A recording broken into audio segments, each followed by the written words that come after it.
What is up, YouTube? This is the Killer 101 here, also known throughout the interwebs as Ethan Everhart, and we're doing something a little bit different today here. For those of you who are returning to my channel, thank you for returning. You guys definitely know this is different than what I normally upload. For those of you new to my channel, yes, this is different from what I normally upload. What you see on the screen here are four text documents that are the culmination of about 10, 11 years worth of research. And given the channel's recent growth, I kind of want to share this with you guys. I wanted to do something a little bit different than just gameplay. The gameplay will continue, but just at least for today, this one episode, I want to share this with you. Now, granted, if the algorithm proves that you guys enjoy this, there's a lot more weirdos on the internet than I expected there to be, said by no one ever.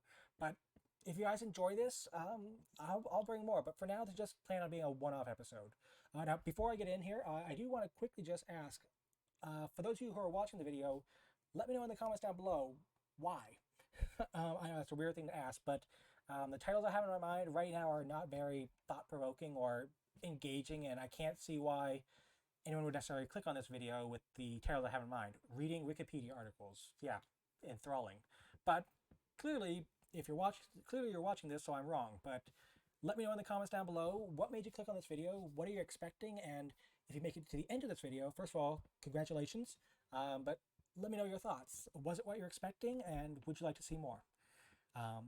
But anyways, before I dive into what all this is, I will leave in either the description and or a pinned comment down below a timestamp. For those of you that just want to get to the articles, I'll leave a timestamp so you can skip ahead and get to the reading of the articles, because try as I may, I try to shorten this intro. I can't seem to do it. So it is going to be long, and I know some of you are going to get bored, so I'll leave a timestamp for you to skip ahead if you want to. For those of you still here, thank you, and welcome to my TED Talk. Again, as mentioned, the four text documents you see on the screen here are the culmination of about 10, 11 years worth of research, though not just Wikipedia. As you can clearly see from this one here, YouTube Final 2, it's not just Wikipedia. Now, the exact timetable is a little bit fuzzy, but I do recall I was working on this in college, and in college, the newest champion to come out for League of Legends was Zac.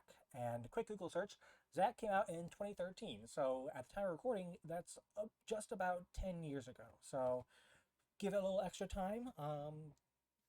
I'd say 11 years is about how long I've been working on this. But so in the beginning, when I first started working on this, this was mostly back then, and I mean still today, I enjoy watching a lot of gameplay videos. That's why I have a gameplay channel. But in particular back then, I watched a lot of Minecraft and Terraria gameplay videos. And I was watching one. It was a Yogscast Minecraft mod pack spotlight. A lot of words to say that they were highlighting mods that they thought people would be interested in, would like to see more of. And in this particular mod pack, they mentioned something called a Featherfall potion. And my immediate thoughts upon hearing this was, wait a second, I know that from Terraria. Now, a little context, I had stopped playing Minecraft just before witches were introduced to the game, so I had no experience with witches, alchemy, or potions in the game. I had no experience with witches, alchemy, or potions in the game, so potions felt more at home to me with with Terraria than they did with Minecraft. So this felt, right off the bat, felt a little bit strange. But again, more so, the idea that Terraria was actually influencing Minecraft also felt strange, because as different as the games are, it's impossible to deny, with Minecraft's popularity, it absolutely 100% had an influence on Terraria's development. I don't think there's any way you can possibly deny it. But this was the first time I was hearing the reverse, where Terraria was having an impact on Minecraft. I mean, granted, it's a mod, so it's not a direct, addition to the actual game, but it felt, I was interested. I was like, is this the first time it's happened, or are there more instances? So, of course, me being me, I decided to go to the game's wiki pages and look at their change logs. For those of you that don't know, changelog is a log of the changes to a game. That's a joke, but yes. It shows the changes of the game, and I began to pour over these pages, go through the very beginnings of the game's development, and look through the changes to try and find similarities. and it was incredibly boring. What I hadn't counted on was the fact that these changelogs include just about everything that's changed in the game. Not just the things you see, but everything under the hood. So, for example, such and such item no longer crashes in multiplayer, or the UI has been updated to look better, or such and such item has had its textures updated. It wasn't just about new items being added to the game, and it was a lot to read, and it was very boring. So, instead, I decided to turn to YouTube. I thought, you know what? Here's what we're doing. Rather than just reading through these changes, let's actually kind of see people experiencing them. So I went to YouTube, I went through my subscriber feed and pulled up kind of every YouTuber I had in my subscribed to that played either Terraria or Minecraft, and I put together a playlist. Um, Now, as I said, I wanted to experience these changes as the players experience them. So, it was a bit of a strange process. But to give you an example, let's say you have two of the OG Minecraft players, Captain Sparkles and Sea Nanners. Captain Sparkles uploads two videos, one on Monday and one on Wednesday. Sea Nanners uploads one on Tuesday and then one on Thursday. Some of you probably already see where this is going, or see where I'm going with this. To those who don't, the way I'd watch these videos is I would watch uh, Captain Sparkle's Monday upload, then I'd jump over to CNR's Tuesday upload. Then after watching that, I'd jump back to Captain Sparkle's Wednesday upload, and then finally back to CNR's Thursday upload. Sound confusing? Yes.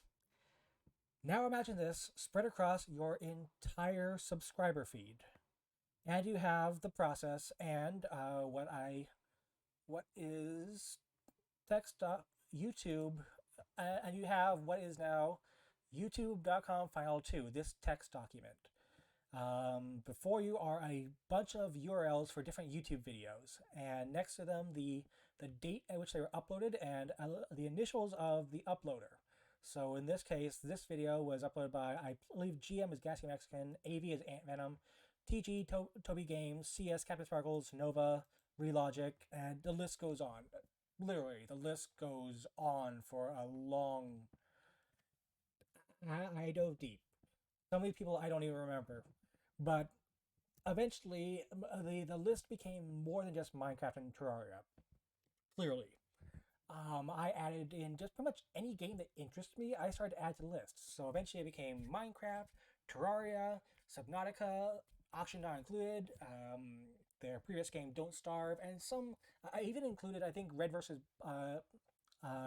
Blue in there in the list, as well as some other random videos. I think Ultimate Chicken Horse just for some levity, because watching gameplay after gameplay after gameplay can get a bit boring.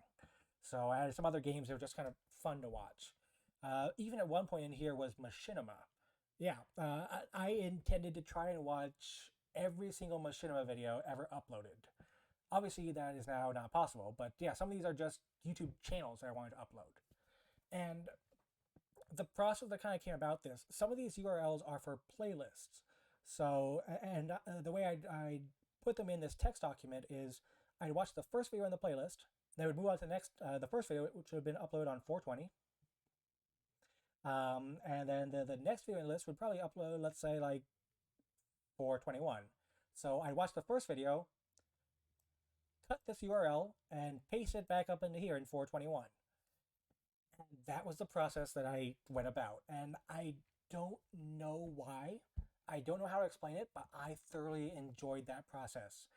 The idea of just moving these URLs up along here, the idea of progressing through the different dates, I thoroughly enjoyed it because April 20th here, as I think the first Terraria video was uploaded to YouTube, and when I was back in February, back in March, I was excited to get to April. I'm like, I can't wait to watch through these videos so I can get to April. And yeah, it seems weird. I don't know how to explain it, but I thoroughly enjoyed that process.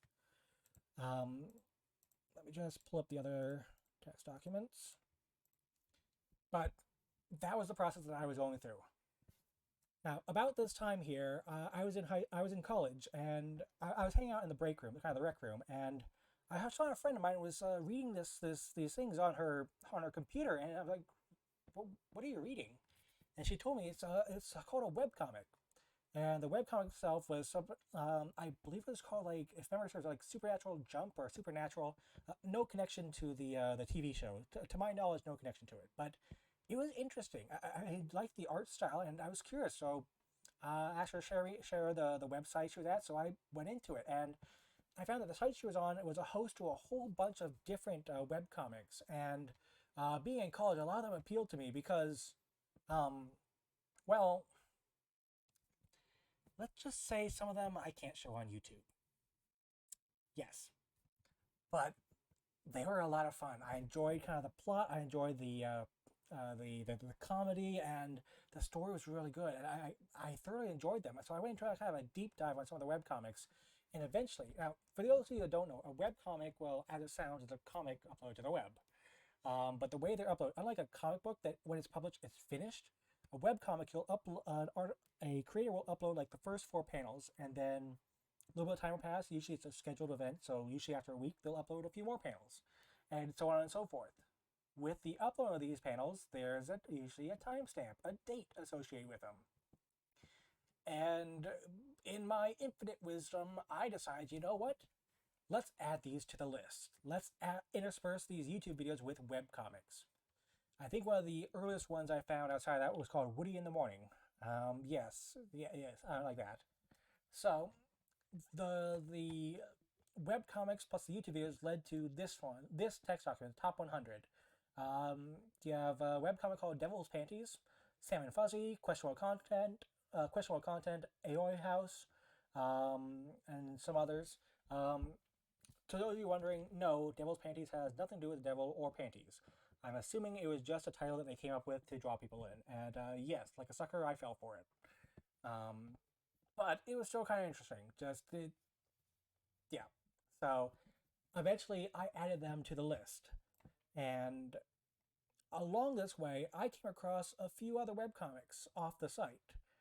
And I was scrolling back through here because this eventually got added in with the YouTube videos and culminated in now what you see me scrolling past this whole list, which looks like a bit of jargon, but essentially these are dates. Here's January 6th of 2021 of 2001, and this is when pages 43 through 44 was uploaded to this webcomic. I think it says Celestial something, and I created this entire list of webcomics and the pages that were uploaded, on what date they were uploaded, and basically the order I was going to read them in. Yes, yes. The headache you're getting right now is very much accurate, especially because this one webcomic I came across this site called impromanga.org, which, if you're familiar with it, bravo. The impro stands for improv. Now, as I said, with the webcomics, several panels will be uploaded every so often on a schedule, usually but generally by the same author. Impro Manga had the bright idea, let's, instead of that, each several panels will be uploaded by a different author. But these authors won't necessarily be in contact with each other, so the stories were very much improv. So, for example, I also have the names of the authors next to it. So, this webcomic called Fifth Avenue, panel 1 was written by, good God, I'm going to butcher that, but it's like Yves Belanger. Panels 2 through 4 was written by Long Vo. Panels 5 through 7, Dallas Regon. And these people wouldn't necessarily have contact with each other. So the story, so one person, Belanger would have one idea for a story, Long Vo would have an entirely different idea. And the stories created, this idea has its pros and cons. Some of the stories were really good, others were shit. And the art as well also varied in its quality. Some of the art was like stick figures, whereas other has like actual shading involved. And the stories on some of them was just, it was a cool site. But unfortunately, in 2007, around about that time, the site went down. And so the only way I was able to kind of archive or look at these webcomics was through the Wayback Machine, which archives sites. You can see what Google looked like when it was first invented, when it was first thought about. But I was able to try my best to reread these old webcomics from the Wayback Machine, but several pages, unfortunately, were missing. And I'm realizing I'm going off on a tangent on something, so let's move along. That's what those webcomics were. But I took a deep dive down the webcomics, and eventually I landed on the oldest one that I was willing to go back to, and that was one called the BOFH, or the Bastard Operator from Hell. Um, I believe first uploaded. Let me see. I think it's in here. Yep, BOFH. First from April of, well, it went earlier than this. This is where I think I read up to, but I believe the first uploading of it was from 1992. But it was first the first ones. Well, the first ones were uploaded in '92, but it was first actually uh, written, I think, in '89. But I was reading through the webcomics, like, okay, I can't wait to get back to YouTube and reading through these webcomics. And I got to the year 2000 when an idea struck me. Well, actually, no, before the idea struck me, I was reading through these webcomics, and there was one called PvP that, in reading it, something caught my attention. I saw one of the characters in there reading have had an Atari controller, and this is where Wikipedia kind of entered the fray. I'm like, huh, that's interesting. I wonder with this, where was technology at this time? Where were video games at this time? And so I didn't want to read like a full Wikipedia article. I decided, you know what, let's just pull up a quick timeline. A timeline of when this game came out, what games were coming out, what arcade systems were coming out. Because in PvP, I know they were also, the character was super excited for Baldur's Gate to come out to date the comic. But it was kind of cool seeing this all this stuff. And I was curious, like, where is technology at this time? Where are video games at this time? And with another webcomic called User Friendly, people that work in a IT help desk constantly answer the questions of, what do you mean my computer needs to be plugged in? Or how do I turn the Wi-Fi on? Or what do you mean I don't drag the cursor along the... It's stupid, idiotic questions. But of course, working in the IT field, they were also talking about a lot of the updates, like iPhones coming out, computers coming out, and as I went through these webcomics, more and more Wikipedia articles started to get added to the list as I was more curious about these different things that are coming out. Um, eventually, however, I don't remember exactly when. I think it was around, I was in 2000, I was reading through webcomics from 2000. And I was super excited. Out of context, it'll be sound really bad, but I was super excited to get to 9/11. Yeah, take that moment to sink in. Subscriber count, where are we going? But no, I was excited because I was curious if any of these webcomics would make reference to them. You know, if anyone would say like, sorry, no webcomic today in memory of those who died on 9/11. I was curious if any of them would make reference to this. But unfortunately, I never got to that period because somewhere along the lines, I became distracted, curious about kind of some of the origins. And I found a website that, well, I began to look at newspaper comics. I was then curious to go back a little further with newspaper comics. And Q now, where I am on YouTube.com Final 1, this now took me back to the 1950s, starting with Peanuts comics. And as you can see, there are a few other Wikipedia pages listed in here. At this point, I think about 20% of my timeline was now taken up with Wikipedia articles. Interspersed with some webcomics, and much later on down the line, and some historic events like, you know, Sputnik 1 being launched, founding of PETA, Soviet Union collapses, and some other things, video games coming out and whatnot. But that's what the timeline became. It was historic events, Wikipedia articles, and newspaper comics. And I very clearly remember it was in a particular comic with the Peanuts that they were watching TV, and the thought occurred to me, like, huh, wonder where television was at this time. And like, you know, there's a whole video killed the radio star. Like, where was radio at this time? Where was the popular radio being? So that took me even further back. Again, I was trying to limit myself just to timelines, but as you can see, there are a few in here that are actual articles that I was starting to read. But this took me further back, and I tried to catch up real quick. But then came the other thought to my head. Something that had always been on my bucket list to try and do, but I never really had the ability to do it. And that was curious about the origins of essentially superheroes, comics, DC and Marvel. And of course, I found a website that could facilitate that. It gave synopsises of basically some of the oldest Marvel and DC comics before they're even called Marvel and DC. Um, and I'd always been curious. Everyone knows who Batman is, everyone knows who Superman is, but that's who they are today is not how they started out as. And I was always curious, like how they get from point A to point B. Like some people may know this, but not everyone may know this. Superman, when he was originally created, couldn't fly. He was faster than a locomotive, stronger than a bullet, able to leap tall buildings in a single bound, but he couldn't actually fly. And I was curious, when would that have started? And so we now lead over to DC2. The website, I believe, was called. It's in here. So, well, I became curious about the origins, and I found a website that could facilitate that. So I'm now back in the year in the 1930s. And going along with DC and Marvel, I also became curious about the origins of kind of comic books themselves.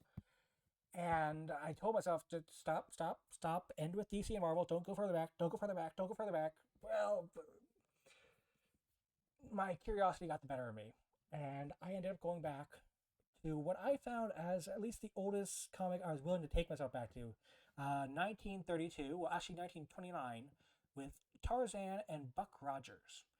A weird combo, but apparently both people, Tarzan and Buck Rogers, both had their debut on the exact same date, which was January 7th of 1929. Tarzan and Buck Rogers both debuted in newspapers 19 on that date. And so I started reading through them. And let me tell you, um, Tarzan back then is a bit of a weird comic. Um, I haven't gotten to World War II yet, but think of Tarzan, Disney's Tarzan. Naked jungle man swinging through the trees. Now imagine he's fighting Russians, Germans, and I assume eventually Nazis, even going down to fighting with dinosaurs. Yeah. Imagine my surprise as well. Yeah, it was some crazy, um, crazy original Tarzan comics, but I was fascinated by him. I also reasoned that I wasn't going to read Tarzan, but he's had it ties in with both DC and Marvel, so I guess he's somewhat related. So yeah, let's go back there. Reading through all this, though, eventually, as you can see, there are some Wikipedia articles a bit older than 1932. Yes, I became curious, and I don't know what was the original Wikipedia article I looked up, but at some point I became curious about techno. Nope, sorry, I'm going to backtrack. I know where it happened. In 1929, while reading one of the Buck Rogers comics, they talked about a disintegration ray. And at first listen, it's like, yeah, disintegration ray, disintegrates things. What's more to say about it?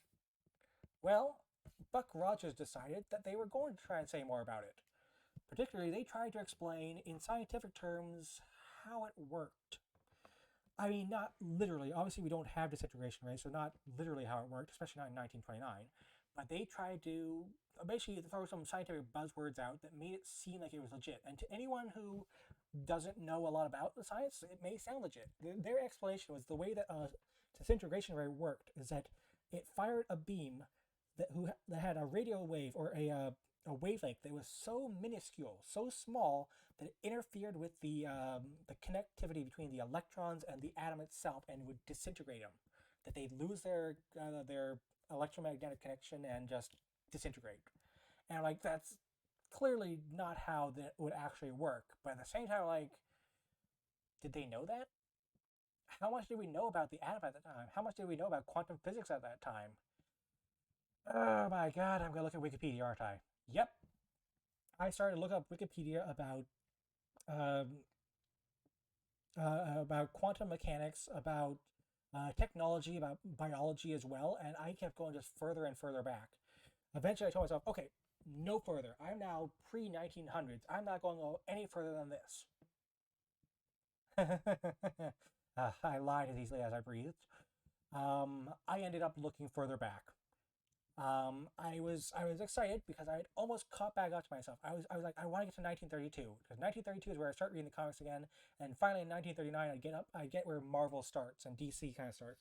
DC actually did have its origins, I think, in 34, but before it was called DC, it was called something different. I think it was like More Fun Comics, which makes reference to originally the comics in the newspaper were called the funnies. So more fun comics, more funnies, kind of thing. But I wanted to cut back up to 1932, so I got cut back up to 1933. That's when it started. I was super excited because I was so close. I was almost there, and then curiosity out of the me, I jumped back, and I think I was reading through things, and I got cut to 1916 in my reading of Wikipedia articles, because much like how I watched the YouTube videos, I would read through the Wikipedia articles the same way. Next to each article entry, you'll see a date. I would read through to try and get myself in a mindset. So basically, Control F, find for 1930, and I'd read through every instance of the word of 1930. And again, much like the YouTube timeline, you can see how this all worked out. In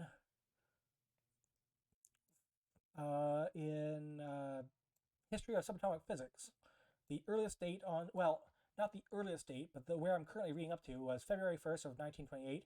Then they'll skip ahead to 1930, then 1939, and so on and so forth. And I would read through these articles, and I kept going further and further back. Eventually, I finally was almost catching up to myself. I think it was like 1916 or 1920. I was almost caught back up to 1932. And I'm sitting at work, and there's a big Amish community in the area. You already know where this is going. I saw an Amish couple come in, and I'm just like, wonder where the Amish started at. Well, it should be just real quick. I'll just look at Wikipedia real quick timeline. Well, the Amish took me back to the Baptists. And the Baptists took me back to the Protestant Reformation. And from there, the dangerous question came to mind. What about religion? Yeah, but I can see a bunch of you face palming right now. It's like, yeah, that's not going to be quick. But I decided I'm going to limit myself. Again, he lies as easily he breathes. I said, I'm just going to look at the five religions.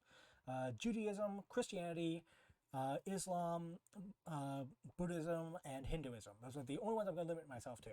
Again, you can see I lied to myself with all the different articles that came up. Eventually, I just came up with a bunch of... I mean, at this point, you name a subject, I probably have an article related to it. But yeah, I went to look through the historical events from these five major religions. And again, I tried to limit it to a timeline, but I couldn't. Some of them needed more explanation. Because what I was really curious about is just where they all branch off from. Because they all start... Well, correction. Islam, Christianity, and Judaism basically all started from one major religion, and at some point they were schisms where they'd have differences of opinions until they branched off on different directions. And I was curious where these differences were, what these differences were. That was a real headache to read through. Christianity and Judaism, not too bad. Buddhism and Hinduism as well, not that bad. There actually surprisingly wasn't a lot of information about Judaism. It's kind of just... But Christianity and Judaism, oh my God. To anyone who is Jewish, I am so sorry. The amount of persecution you guys have been through, I'm sorry. I know that you guys are the butt of a lot of jokes, but oh my God. The amount of persecution that they've gone through, it just, from humanity as a whole, I am so sorry. Yeah. Yeah, it's interesting. The summary of it is Judaism, Christianity, and Islam are constantly fighting. Buddhism and Hinduism, they're sitting over there like, you cool? Yep, I'm cool. I'm fine. We're chill. I mean, it's amazing the contrast. But so this is now taking me back to BC times. Well, obviously Christianity didn't, but reading through these timelines, I finally get up to, and the confusing part, surprisingly, Judaism and Christianity were relatively straightforward, aside from the occasional schisms, but they were relatively straightforward. Islam, on the other hand, was not. And it's not that the events were confusing or anything, but the people, the naming of people, oh my God. Well, in this case, oh my Allah, I guess. But, nobody had a unique name. Everyone was named after their father, or their father's father, or their father's father's father. And if you were a female, you were lucky if you were married to someone famous. You did not have a name if you were a female. Well, you did, but you were lucky if it got mentioned. I remember reading through the articles, and I'm like, wait a second, wait a second. I thought that guy was that guy. He's his father? Then who the hell is that guy? The amount of names, just I thought there was just one Muhammad. Nope, there's about like five Muhammads, and God forbid if your name is Amir. 15 or 20 Amirs, um, 13 Abars.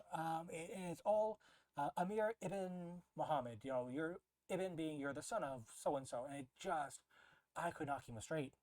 So I thought to myself, you know what? I'll just make a real quick family tree. For those of you who don't know, in the Islamic faith, you can have multiple wives, or at least that I don't know currently. Please don't crucify me if I'm wrong, but at least during this time, 500 CE, you could have multiple wives. Not only that, but cousins married cousins on a regular basis. What? They're 30 years apart? Nope, doesn't matter. Um, if you were female during this time, you were not a person. You were effectively a bargaining chip. You were married off to join these two. I mean, you see it in some movies where it's like, oh, arranged marriages. No, no, no. This wasn't just arranged marriages. You were passed. You somehow got passed around. You're married off to the brother. Oh, the brother died. That's okay. You can marry his other brother. Yeah, I would not want to be female during this time. You had no say in the matter. You were just a bargaining chip. That's all you were. But the crisscrossing of the family tree was, oh my god. Again, the biggest was like differences. I thought this family tree had ended, but it's like nope, no, no, no. That uncle married that niece. But but but but I. Eventually, thankfully, the family tree started to die off, and I came across I think just three family tree lines I could keep track of. Just like finally, I passed that whole family tree, and this now takes us basically to where we are today. Not today, but where I am currently in my readings. I'm almost caught up back to the comic books. That again, if this gets enough attention, we'll get to the comic books. But I'm now finally the real headache actually was reading through 1915 with Einstein's theory of relativity. Yeah, try to wrap your mind around that. I'm still not entirely sure. I understand the concept, but don't show me the equations, please. Don't show me the equations. But it was an interesting read, and now I just got past World War I. I finally just got past World War I, and I was hoping it would be a real quick, just a quick timeline, jump through these things. No, World War I's a big subject. I mean, duh, but it's a huge subject, and we're still not even finished with it yet. We've now got the after war. Um, I'm severely though wishing though that I had paid more attention in high school history because this stuff is fascinating. Um, if you're just joining us now, this is where the timestamp is going to. I think the timestamp is going to lead to. But if you're just joining us now, we are going to be reading about essentially the interwar between World War I and World War II. I'm going to minimize these text documents because the only one that really matters right now is DC2. Currently, the years we're going to be reading about is in the year 1919. We are currently at June 6th of 1919, and the subjects we're reading about right now. Again, if you with the expanse of this timeline, name any subject, and I probably have some sort of article relating to that timeline. But let's get into what you guys came here for, the Wikipedia articles. We'll close out of here, close out of here, close out of here, because we no longer need this. All we need is DC2 and a timeline. Currently, and I'm going to go for another about, let's say, another half hour here. I don't want this to go too long, and I know that I'm probably already boring you guys. You guys have already gotten tired of my voice, but let's try and get some progress. So we're in the year June 6th. World War I has just ended last year, and now there's infighting. I think the best quote that was given was Woodrow Wilson. Yes, President Wilson, Woodrow Wilson. I should know this. I just read about it, but I gave the quote that the war of giants has ended. The war of pygmies has now begun. And that is very much true. Reading through some of these articles, I was confused. They kept mentioning different cities, and I'm like, I don't know this geography. I barely know my own. I barely know my own country of America. So I had to pull up this video that is essentially it's a day by day playthrough of the interwar between the different countries, which we've got the Polish-Soviet War, the Estonian War of Independence, Latvian War of Independence, the Polish-Ukrainian War, Lithuanian War of Independence, Paris Peace Conference, and a whole bunch of things going on. Again, Estonian War of Independence, Latvian War of Independence, Polish-Ukrainian War, Ukrainian-Soviet War, Ukrainians. So on this map, you can see the Ukrainians are getting their ass kicked here. I'm sorry.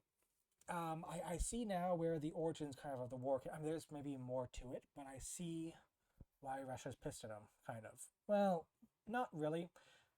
From what I see from World War One, is that the end of World War One, Russia was going through a civil war, and they could not afford to continue fighting. So they said, "Okay, we got to pull out." At the end of 1918, they pulled out early from World War One, and Germany did not. A lot of countries gained their independence from this, such as Ukraine and several other countries on this map here gained their independence from Russia pulling out early. Then Germany got its ass kicked by the rest of the countries, and Russia said, "You know what?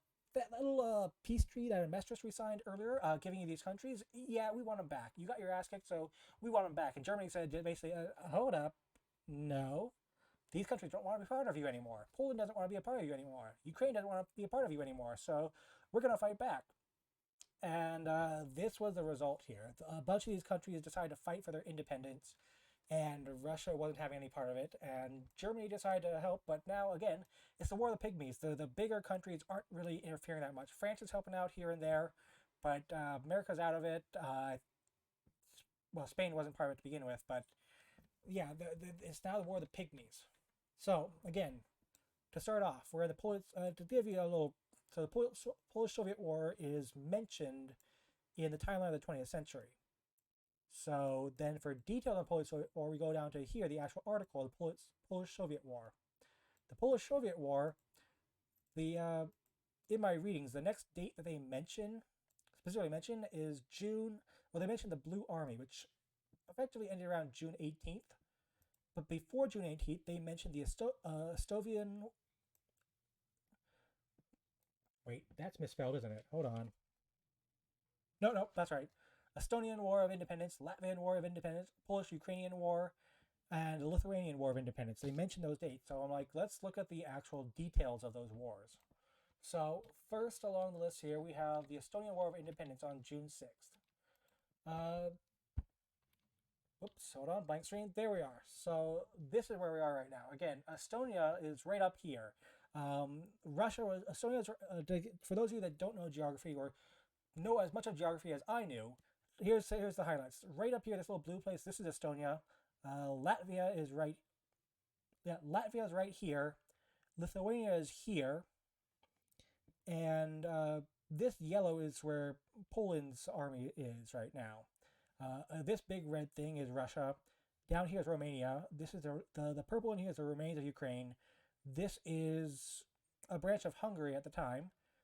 Czechoslovakia is the green. The purple here is, I believe, Republic of German Austria, which is kind of getting broken up. And then you got some Italy in here, and the remains of Latvia is right in here. But this is Estonia up here. This is Latvia. This is Lithuania, Poland, and Russia. The big fighting is really happening along this border. And then you have the blue, which is the White Army, which is essentially the red is, I think, the Bolsheviks, and the blue is the White Army, who are the anti-Bolsheviks. They're fighting back. Essentially, the civil war is still going on. Russia's fighting Russia, and everything else as well. I think Lithuania is being backed by Germany. Estonia they say, "Germany, thanks for your help, but fuck off, get out of here. We want our independence. Go away." These countries want as well. Germany, at least according in here, Germany is trying to. Lithuania has gained their independence, but Germany says, no, we kind of want that country because Russia's now out of there. they want to, as they say here, real intent of the 6th Reserve Corps, which is Germany's corps, was to annex Estonia into a German-dominated puppet state. Sorry, they want Estonia. I think they're already helping out with Lithuania here. But anyways, we're on to June 6th, which one thing on Wikipedia articles, they can't seem to make up their mind. Does the 6th come before or after June? Because on some pages, the 6th comes before June. On other pages, it comes after.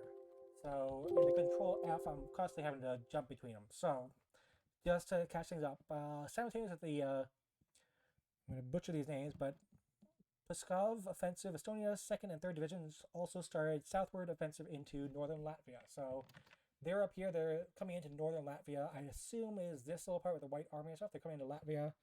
Latvia's saying, piss off, get out of here. We want our independence. Due to simultaneous German-Latvian offensive in western Latvia, the situation was becoming very difficult for the Soviets. On May 31st, an Estonian cavalry regiment led by Gustav Johnson reached that place, capturing large amounts of rolling stock, including 2 armored trains. A rapid offensive of the 2nd Division, spearheaded by his cavalry regiment, continued and on June 6th crossed that river and captured that place. The 3rd could not support the advance of the 2nd Division anymore, as it was now facing a new enemy. God help me, I don't know. Lenswar, which is effectively this place. This place is, yeah, the Latvians are getting their ass kicked, but now the Germans are coming in and they're helping out. They're saying, hold up, we got your back. So yeah, it is, wait, let me make sure I'm not killing myself here. This is, please tell me Germans are involved with this and I didn't just kill myself, I didn't just, I'm pretty sure. Yes, yeah, subordinated in the German Reserve Corps. Yes, Germans were involved with this. Whew, okay, I was gonna look like an idiot there. There'll be plenty of time for me to look like an idiot later, but so that's what happened on June 6th. They crossed over the Dagava River, captured this place, but they, wait, no, who did? Estonian captured this place. Rapid offensive 2nd, but the 3rd Division could not support the advance of the 2nd Division anymore, and it was now faced with, so yeah, Estonia crossed over into Lithuania, but Germany said, hold up, we're backing this place. So that's June 6th from the Estonian War of Independence. For those of you just joining us and not knowing why I'm doing this, you missed out. I'm not going to explain it. So that was June 6th in the Estonian War of Independence. Now back to the Latvian War. Thankfully, it's much, much quicker. And here again, June 6th, the Lancers North Latvian campaign begins, commanded by Alfred Fletcher. Good. Nice and easy name to pronounce. Yeah, basically, a lot of these dates actually do crisscross. As of course, here they are talking about war against Lancers, and here is the Lancers campaign starts. So now, again, here's what I would normally do. So now the next dates on here, June 6th, there is no mention of June 7th, no mention of June 8th. Oh, wait. There is a June 8th. Nope, no, there's not. No, there's not. Just my computer lagging behind. There's no mention of any date until June 19th. And of course, it's not organized that way. It's organized the other way. Because why not? So there's June 19th. So June 19th then. June 6th has been eliminated. So June 19th now gets moved up. Again, I don't know what fascinates me about this process, but I love it. So here at June, occupation of Rhineland is June 20th. So before occupation, June 17th. So right in here. June 19th, the Latvian War comes right after the Turkish War of Independence, before timeline events of World War II. So we then, as well, I'd move up the Turkish War of Independence timeline events of, again, I would also move up the tab, moving it up here. Again, I don't know why I love doing this, but I really do. It's fascinating to me. So June 8th is the next date along here, but the, what did we just move up? We just moved up the Latvian War. Latvian is now in front of the Lithuanian War. So Latvian War in here that's referenced. This date effectively now refers to June 19th. It is now in front of the Latvian War. When I say 19th, June 19th. So it's now in front of the Blue Army, which is June 18th here. I think the peace conference is June 28th. But yeah, that now gets moved up. And June 6th, so 8th, and early June, June 8th, June 10th. So then we got a little progress to make in the video here to see. Now this is not exactly to date. A couple people pointed out in the comments. This is not exactly to date. It's maybe a little more from month to month, and here's kind of where the general spread is. So right now we're on June 6th. The spread goes out to June 7th and then June 8th. This is kind of where it looks. So going between the different dates. So here is the red's taking a little bit of this part, and then June 7th, everything spreads out. Got the White Army is face off against Russia. Ukraine is getting their ass kicked here. Oh, no, never mind. They're fighting back a little bit. But I've skipped ahead one, and yeah, I'm not sure where they go. But suffice to say, they're probably not going to be winning this little war in here. Although there's a little bit right. Nope, they go away. Although the White Army might be on their side, so maybe they'll well, clearly they come back. But let's move along. So June 8th is the next date in the Estonian War of Independence. And as confusing as this process is, it does give a timeline starts to develop. You start to see the order of events kind of happening. So to catch back up with Estonian War of Independence, June 3rd, the Estonian leader issued an ultimatum demanding the German forces pull back. Again, Estonian right now, they're saying, we want our independence. Russia, fuck off. Germany, fuck off. Go away. So demand the German forces pull back because they're starting to really kind of, Germany's really trying to come up here, and they're like, guys, go away. So demanding German forces pull back southwards, leaving the that railway between Lyriki and Gulben under Estonian control. The Estonian armored tanks moved out on June 5th to check compliance with this demand. The German group attacked them unsuccessfully. So, surprise! Oh, fuck! Yeah, apparently the Germans didn't do well. The following day, the German group captured Sissus on June 8th, and Estonian counterattack was repelled. So, okay, they failed in their surprise attack, but they captured the city, and then, yeah, they're doing pretty well. First clashes demonstrated that the 6th Reserve Corps was stronger and better equipped than the Soviets. Yeah, the video so far, the Soviets have been getting their ass kicked by pretty much everyone except for Ukraine. Poland, as they went across here, they just swept through, and a bit of a stalemate here, but Lithuania, Latvia, and Estonia had just been hammering away at Russia, pushing them back. So, June 8th, Estonian counterattack was repelled, blah, proving that the German Reserve Corps was stronger equipped than the Soviets. But we'll come back to them in a bit because next date we read about is June 10th, which is probably just right in here. I'm just going to go ahead and... Yep, there it is, right there. Sorry, you're going to hear that dinging a few times. I may mute the desktop audio eventually, but for this one, we're just going to have to live with it here. So that's June 10th, then Polish-Ukrainian War. Let's see where... Yep, the 8th comes after the date, so June 8th. Trippin events of an ultimate Polish victory. So on June 8th, the Ukrainian forces under the new command of Alexander Rokhev, a former general in the Russian army, started a counteroffensive and 3 weeks advance to that place and the upper river, defeating 5 Polish divisions, which does make sense here. Although, I guess maybe this part was technically kind of part of Polish because they are starting to come back against here. They're Polish and Russia. They're sort of fighting back a little bit, but I'm guessing it's not going to last for very long. Although the Polish armies have been forced to withdraw, they were able to prevent their forces from collapsing and avoided being encircled and captured. Knock the microphone. I'm assuming the attempt was to try and circle around this part here so they could capture it, but looks like they didn't do too well.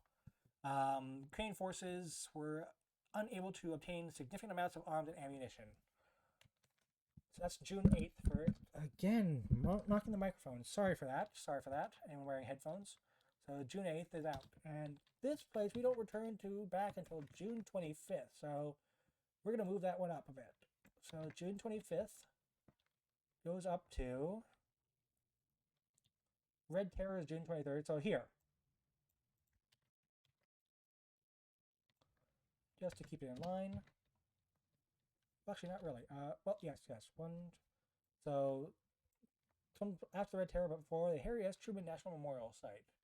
Yeah, seems naturally, of course, it's right in there. That's the Polish-Ukrainian War, which again I think is mentioned in the Polish-Soviet War. Polish-Ukrainian War gets then moved up again. Polish-Ukrainian War now refers to June 25th, which then in here gets moved up past the 18th, past the 19th. I'm pretty sure this is June 28th, so we're going to put it right in smack dab in here. Let me just check real quick. Paris Peace Conference is first of June 28th. But yeah, basically that's where it is. So we're actually going into, I think it refers to the greater, you know, I'm not going to dwell on that too much here, but so Estonian War. Now, right. So the Estonian War is now June 10th. I don't know, moving to the Ukrainian-Soviet War back again. It refers to it as early June, but in looking into it, it's referring to a period that actually is just... So in early June, Ukraine launched an offensive, retaking the Podolia region, which I believe refers back to some of the June 8th stuff we were talking about with the Estonian War. So they're talking about June 8th. So that's all of June taken care of.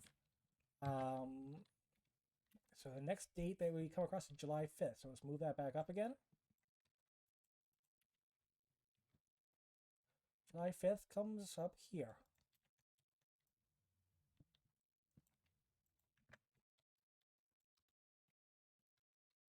Comes right in between the unification of Saudi Arabia and timeline of transgender history. So yes, yeah, this is not just historical events. This is well, it is historical events, but it's the subjects that have come to my mind to look into are all over the board. Unification of Saudi Arabia, timeline of transgender history. So there we go. Again, this was with the Estonian War of Independence, which now date refers to. Get back there. Oh no, it wasn't. Oh, it wasn't. Sorry, Ukrainian-Soviet War. Now, this now refers to July 5th. So, what did I do? Ukrainian-Soviet War. Is that even mentioned up here? I guess I maybe decided that I was going to look into it even without putting it in here. I swear I had it in here, but I guess maybe not. Well, anyways, it's one less thing to move, so we're now in the year of June 10th, so we need to fast forward a little bit on the map. Let's see what things happen here, what we're missing. So June 8th, June 9th, we have some progression in here. They're trying to take back, but they're losing against Hungary. June 9th, and again, the White Army is advancing. Anti-Bolsheviks are winning against Bolsheviks. Up, back a little too much. So yeah, there's the difference. June 9th, June 10th, they're starting to win back territory against Poland and Russia. But Russia's losing territory against the White Army. Russia's not doing too well here. So, move up to the Estonian War. So first clash demonstrated that the Germans were stronger than the Soviets. On June 10th, the Entente mediation with Entente mediation. The Entente is kind of it's pre NATO. At this time, the Paris Peace Conference are going on, which is where the League of Nations essentially came out of. But before it was called what's it called now? Well, it became the League of Nations, and the League of Nations then made way for. I'm blanking on the name that came after League of Nations. I think you guys know what I'm talking about. Before that was the League of Nations, which was essentially it's a place to mediate peace and make sure peace well, things stay peaceful. So that's what that was all about. The Entente was a smaller faction, essentially a European. It was basically a European League of Nations. So with Entente mediation, a ceasefire was made. So on June 10th, they said, "Hey guys, Germany, Russia, knock it off." Despite the Entente demand for the German force to pull behind the line demanded by the Estonians, von der Goltz refused and demanded Estonian withdrawal from Latvia. So they're basically saying, "No, that's my city. No, it's my city. It's my city. My city. Get the fuck out." They're so threatening to continue fighting. So that was June 10th. There was an attempt to say knock it off, quit fighting, but yeah, it did not work. So now we're moving up to June 19th then. June 19th then joins with, where we got it? Latvian War. Let's put it right in front of Latvian War. Latvian then Estonian. So here, we now left May behind. Latvian then Estonian. Oh, right, and this is now June 10th. Now, where did I put it? Estonian right behind timeline of events preceding World War II. So, moving on up. Again, I don't know if you guys are enjoying this. I thoroughly enjoy moving these things around here, seeing the dates progress. I can't explain it. I've got ADHD, and I'm relatively convinced possibly a little bit of Asperger's. Maybe that has to do with it, but yeah, I thoroughly enjoy this. It looks boring as hell, but I enjoy it. And let's see, is it after or before? Let's also just check. Okay, June 10th is after. The 10th come after the June. So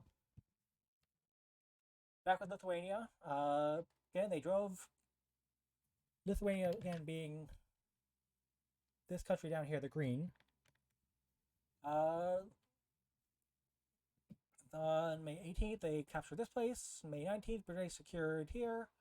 The city withstood a Bolshevik attack that took place on May 21st and 22nd. On May 24th, Zhukovskas ordered both groups to push further. The group advanced towards Kupskis and secured Svakias on May 25th. Please don't murder me.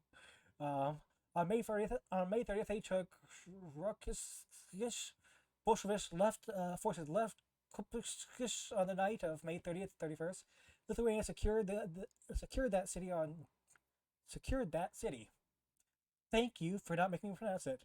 On June 1st, the advance continued, and on June 10th, Lithuanian forces reached the territory controlled by Latvian partisans, Green Guard, and supplied them with munitions. So, I didn't really see much progress in here. Maybe we'll see it coming up.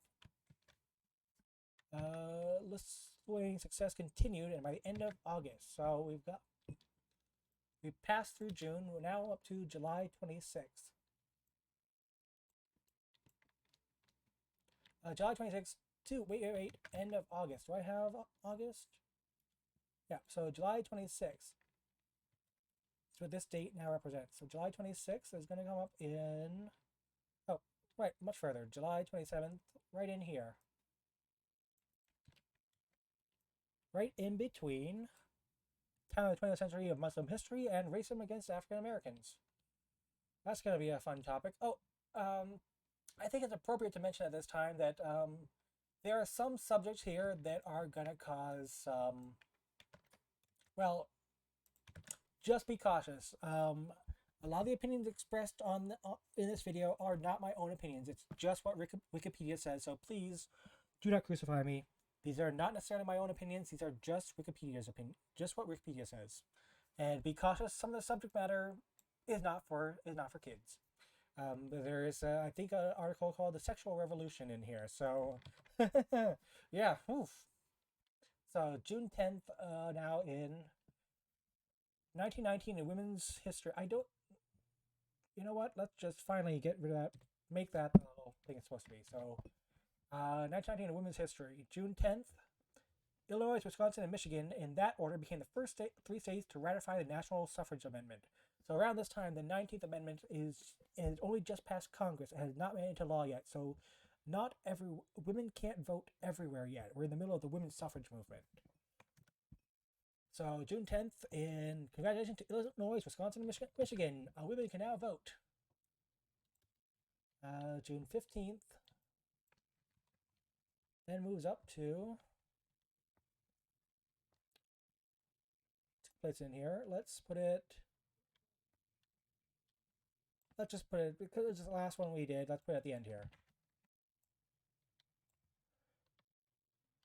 Why is that? Oh, I spelled out June, that's why. To keep them from getting too long, I've put it in just the first three letters of each month. So June 15th now moves up to between Greco and Turkish War and comic strip syndication. Again, we're all over the place. So comic strip syndication, Greco, Turkish War, and it moves on up.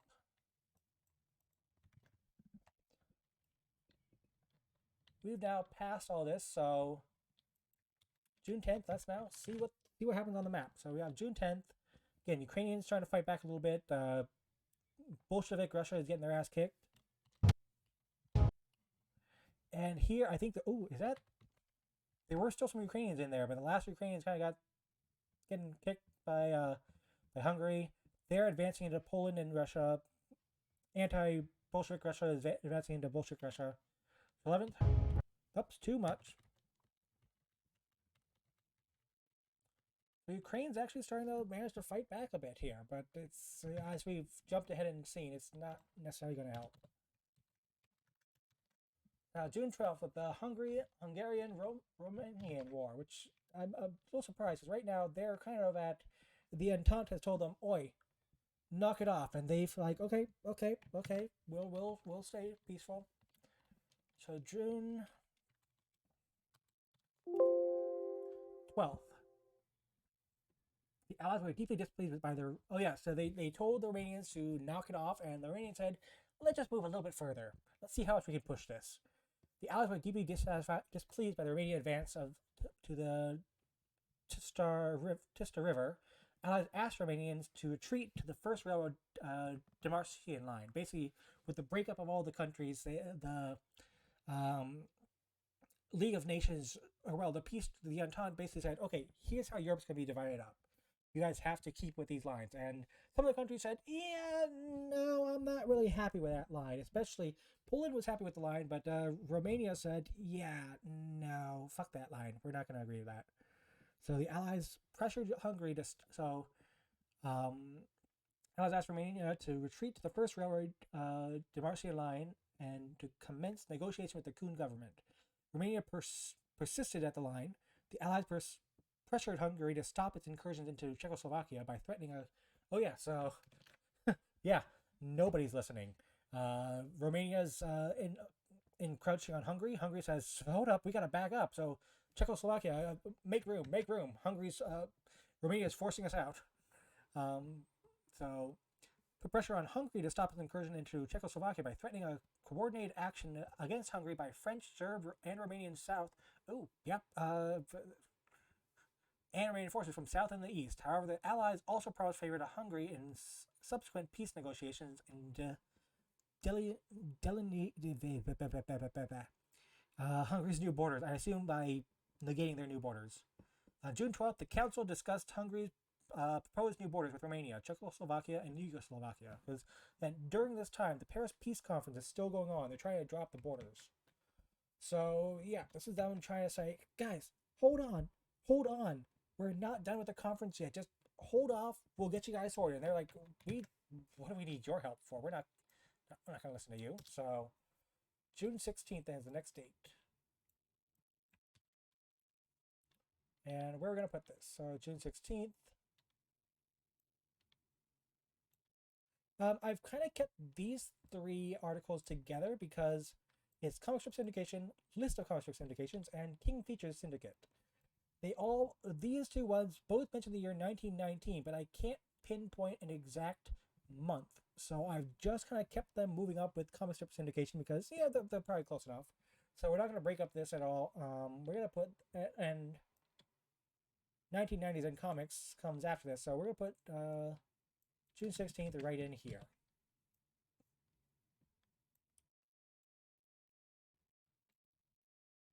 So it goes. Go Turkish 19 comic strip syndication. So we moved it right into here. And then the next timeline we have timeline of African American history. The next date that they mentioned is September 28th, but they also mentioned the Red Summer. Red Summer refers to June 13th. And also mentioning Red Summer is the Red Scare, also mentioning the first Red Scare, which also mentioned the Red Summer and the Red Terror. There's a lot of red. This time, America is afraid of, well, not afraid of Russia, but we've got the Red Scare going on.